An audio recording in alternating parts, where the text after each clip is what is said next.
ஓடி போயிடுவான். அதனாலதான் அப்பவே பிள்ளைகளை கல்யாணம் பண்ணணும்னா ஆமா இளவட்ட கல்ல தூக்கணும்னு சொன்னோம். சொன்னோம். இப்ப நான் கல்யாண மாலையில காட்டி யாராருக்கோ கல்யாணத்தை பண்ணி வச்சு நேரா வந்து சைதாப்பேட்டை கோர்ட்ல தான் அந்த பிள்ளையும் பையனும் நிக்கிறாங்க. ஆமா நிக்கிறாங்க. அப்படி பாத்து அப்படி பண்ணு. அப்போ அவனை இளவட்ட கல்ல தூக்குடான்னு சொல்லி செக் பண்ணணும்.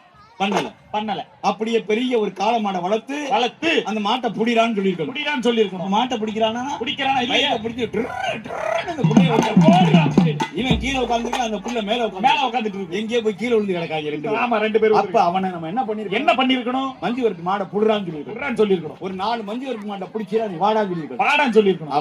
அப்போ பாரம்பரியத்தை மறந்து பாரம்பரியத்தினுடைய விளையாட்டுகளை மறந்து சிலம்பத்தை மறந்து ஒயிலை மறந்து வரையை மறந்து பண்பாட்டை மறந்து அழகியலை மறந்து அன்பை மறந்து தாத்தா பாட்டியை மறந்து எல்லாம் போச்சு. அவ்வளவுதான். அப்ப நம்ம என்ன பண்ணணும் ஆர்டிபிஷியல் இன்டெலிஜென்ஸ்ங்கறான். ஆமா நான் சொல்றேன் கோகார்டிசம் ஒரு அற்புதமான ஆமா it may be defined as solution investigation of a problem using graphical method.